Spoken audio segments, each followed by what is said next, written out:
Hey, fifth graders. Today we are beginning a brand new unit. It's a research unit on what prevents kids from going to school around the world. And so I'm really excited about this unit because obviously we aren't going to school like we normally do. And so it's a great opportunity for us to gain some perspective about other kids around the world who aren't going to school. And this unfortunately happens for them all the time. It's not just because a virus comes and doesn't let them go for a couple of months, um, but for years and for almost all of their life, they hardly get to go to school. So our research unit is going to be exploring a little bit about that and then finding ways to solve it. In our read aloud book for this unit is I Am Malala. I know I said I was going to read this earlier in the unit and then I didn't, but I'm just so excited. We are going to read it. A little background information about Malala.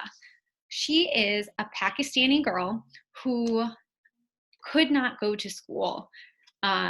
One, because girls in Pakistan often didn't get to go to school just because they're girls, and that was the culture, but also because there was war in her region.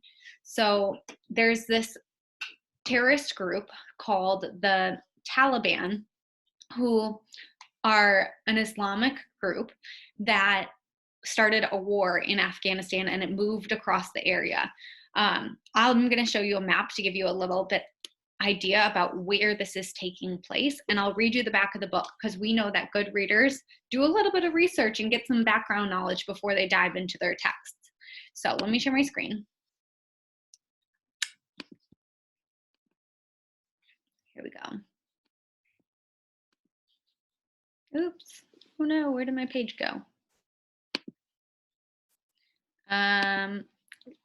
Oh man, you guys, let me stop sharing and I have to share. It's in a different window. There we go.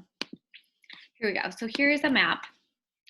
And we are, oops.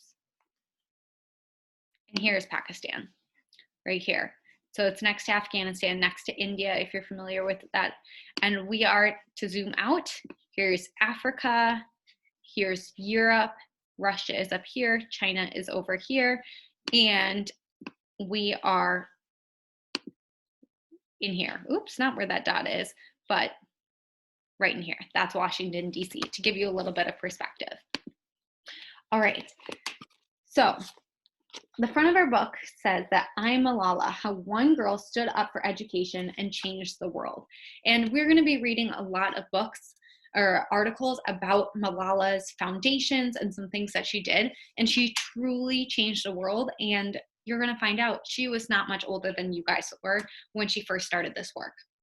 So she is the winner of the Nobel Peace Prize, which is an incredible honor and achievement. And for anyone who wants to know, this is the young readers edition. We're not reading the adult version. So on the back it says, the true story of the education activist and the youngest ever Nobel Peace Prize winner. That's impressive. Malala Yousafzai was 10 years old when the Taliban took control of her region. Raised in a once peaceful area of Pakistan, transformed by terrorism, Malala was taught to stand up for what she believes. In a time when girls were forbidden from going to school, she fought for her right to be educated. This is where this book gets a little intense, but I'm telling you now so we know when it happens what is going on and to be less afraid. On October 9th, 2012, she was shot point blank while riding the bus on her way home from school. No one expected her to survive. Now Malala is an international symbol of peaceful protest. In this young reader's edition of her best-selling memoir, which includes exclusive material and photos and has been updated with a new epilogue, we hear firsthand the remarkable story of a girl who refused to be silenced. Malala's powerful story will make you believe that one child, one teacher, one book, and one pen can change the world. So we're going to start reading a little bit about Malala, get to know her story so that, who knows, maybe you will be the next Malala. You can take your pen and paper. You can be the next youngest person to make it a change in this world. So here we go. I am Malala. She's dedicating the book to those children all over the world who have no access to education, to those teachers who bravely continue teaching, and to anyone who's fought for their basic human rights and education. Here is a map. It's a little hard to see, that shows where she is from in Pakistan. And we can return to this later on. All right, prologue. Remember, a prologue is a part that comes before the story. When I close my eyes, I can see my bedroom. The bed is unmade, my fluffy blanket in a heap, because I've rushed out for school, late for an exam. My school schedule is open on my desk to page 9, dated 9th of October, 2012. And my school uniform, my white shalwar and blue kameez, is on a peg on the wall waiting for me. I can hear the neighborhood kids playing cricket in the alley behind our home. I can hear the hum of the bazaar not far away. And if I listen very closely, I can hear Safina, my friend next door, tapping on the wall we share so she can tell me a secret. I smell rice cooking as my mother works in the kitchen. I hear my little brothers fighting over the remote, the TV switching between WWE, SmackDown, and cartoons. Soon I'll hear my father's deep voice as he calls out my nickname. Johnny, he'll say, which is Persian for dear one. How was the school running today? He was asking how things were at the Kushal School for Girls, which he founded and I attended, but I always took the opportunity to answer the question literally. Abba, I joke, the school is walking, not running. This was my way of telling him I thought things could be better. I left that beloved home in Pakistan one morning, planning to dive back under the covers as soon as school let out, and ended up a world away. Some people say it is too dangerous for me to go back there now, that I'll never be able to return. And so, from time to time, I go there in my mind. But now another family lives in that home. Another girl sleeps in that bedroom. While I am thousands of miles away. I don't care much about the other things in my room, but I do worry about the school trophies on my bookcase. I even dream about them sometimes.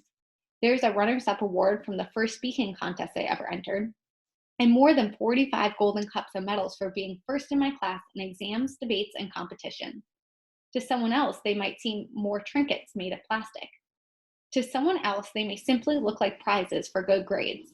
But to me, they are reminders of the life I loved and the girl I was before I left home that fateful day. When I open my eyes, I'm in my new bedroom. It is in a sturdy brick house in a damp and chilly place called Birmingham, England. Here, there is water running from every tap, hot or cold as you like. No need to carry cans of gas from the market to hear the water. Here, there are large rooms with shiny wood floors, filled with large furniture and a large TV. There is hardly a sound in this calm, leafy suburb. No children laughing and yelling, no women downstairs chopping vegetables and gossiping with my mother, no men smoking cigarettes and debating politics. Sometimes, though, even with these thick walls between us, I can hear someone in my family crying for home. But then my father will burst through the front door, his voice booming. Johnny, he'll say, how was school today? But there's no play on words. He's not asking about the school he runs and I attend. But there's a note of worry in his voice, as if he fears I won't be there to reply, because it was not so long ago that I was nearly killed, simply because I was speaking out about my right to go to school. It was the most ordinary of days. I was 15, in grade 9, and I had stayed up far too late the night before, studying for an exam. I'd already heard the rooster crow at dawn, but had fallen back to sleep. I'd heard the morning call to prayer from the mosque nearby, but managed to hide under my quilt. And I'd pretended not to hear my father come to wake me. When my mother came and gently shook my shoulder, "Wake up, Pisho," she said, calling me kitten in Pashto, the language of the Pashtun people. "It's 7:30 and you're late for school." I had an exam on Pakistani studies, so I had a quick prayer to God. "If it is your will, may I please come in first?" I whispered. "Oh, and thank you for all my success so far." I gulped down a bit of fried egg and chapati with my tea. My youngest brother, Atal, was in an especially cheeky mood that morning. He was complaining about all the attention I'd received from speaking out about girls getting the same education as boys, and my father teased him a little bit at breakfast table. "When Malala is prime minister someday, you can be her secretary," he said. Atal, the little clown in the family, pretended to be cross. "No," he cried, "she will be my secretary." All this banter nearly made me late, and I raced out the door, my half-eaten breakfast still on the table. I ran down the lane just in time to see the school bus crammed with other girls on their way to school. I jumped in that Tuesday morning and never looked back at my home. This would be a great time to do some writing about reading. What do you already know about Malala? Could you make a character web? Who are the people in her family? What is she like? It would be also a great chance for you to do some comparing and contrasting. This first part of the prologue has told us a lot about her old home and her new home. So you can compare those two and think, how does she feel about her new home versus her old home? Make some inferences. You can pause and do that now, or you can come back to it at the end. The ride to school was quick, just 5 minutes up the road and along the river. I arrived on time and my exam day passed as it always did. The chaos of Mangora City surrounded us with its honking horns and factory noises while we worked silently, bent over our papers in hushed concentration. By day's end, I was tired but happy. I knew I'd done well on my test. "Let's stay on for the second trip," said Moniba, my best friend. "That way we can chat a little longer." We always liked to stay on for the late pickup. For days I'd had a strange, gnawing feeling that something bad was going to happen. One night I'd found myself wondering about death. What is being dead really like? I wanted to know. I was alone in my room, so I turned toward Mecca and asked God. "What happens when you die?" I said. "How would it feel?" If I died, I wanted to be able to tell people what it felt like. "Malala, you silly girl," I said to myself then. "You'd be dead and you wouldn't be able to tell people what it was like." Before I went to bed, I asked God for one more thing. Can I die a little bit and come back so I can tell people about it? But the next day had dawned bright and sunny, and so had the next one, and the one after that. And now I knew I'd done well in my exam. Whatever cloud had been hanging over my head had begun to clear away. So Moniba and I did what we always did. We had a good gossip. What face cream was she using? Had one of the male teachers gone for a baldness cure? And now that the first exam was over, how difficult would the next one be? When our bus was called, we ran down the steps. As usual, Moniba and the other girls covered their heads and faces before we stepped outside the gate and got into the waiting Dinah, the white truck that was our Cushall school bus. And as usual, our driver was ready with a magic trick to amuse us. That day, he made a pebble disappear. No matter how hard we tried, we couldn't figure out his secret. We piled inside, 20 girls and 2 teachers crammed into the 3 rows of benches stretching down the length of the Dinah. It was hot and sticky, and there were no windows, just a yellowed plastic sheet that flapped against the side as we bounced along Mangora's crowded rush hour streets. Haji Baba Road was a jungle of brightly colored rickshaws, women in flowing robes, men on scooters honking and zigzagging through the traffic. We placed a shopkeeper butchering chickens, a boy selling ice cream cones, a billboard for Dr. Humayun's Hair Transplant Institute. Moniba and I were deep in conversation. I had many friends, but she was the friend of my heart, the one with whom I shared everything. That day, when we were talking about who would get the highest marks this term, one of the other girls started a song, and the rest of us joined in.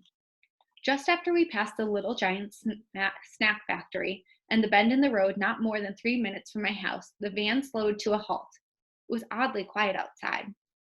"It's so calm today," I said to Moniba. "Where are all the people?" I don't remember anything after that, but here's the story that's been told to me. So this part is a little intense. It's possible to skip it if you want to, but I suggest that you do try and listen to it and help put it in perspective. 2 young men in white robes stepped in front of our truck. "Is this the Cushall school bus?" one of them asked. The driver laughed. The name of the school bus was painted in black letters on the side. The other young man jumped into the tailboard and leaned into the back where we were sitting. "Who is Malala?" he asked. No one said a word, but a few girls looked in my direction. He raised his arm and pointed at me. Some of the girls screamed, and I squeezed Moniba's hand. "Who is Malala?" "I am Malala, and this is my story." Part 1, Before the Taliban. We're going to pick up there next time. When you start a book, I know this is a lot of work that I'm giving you. It is so important to lay a good foundation. So I really do want you to think about comparing her old home to her new home. Compare Malala to yourself. How is her culture, her religion, her life, her as a young girl? She's 10 years old at this time. She's the same age as many of you. Or, well, this was a little later, but the story starts when she's 10 years old. How is she similar to you and different from you? How is her family similar and different? Let's get a really good understanding of her. It's also a great opportunity, as we know from our fantasy unit, that good readers do research on background information. So with an adult, you can look up some information about Malala and her story, get some background information. I want you to be careful because these are really tough topics. So any kind of research you do about this book, make sure your parents are there. All right, we will pick up with the first chapter next time.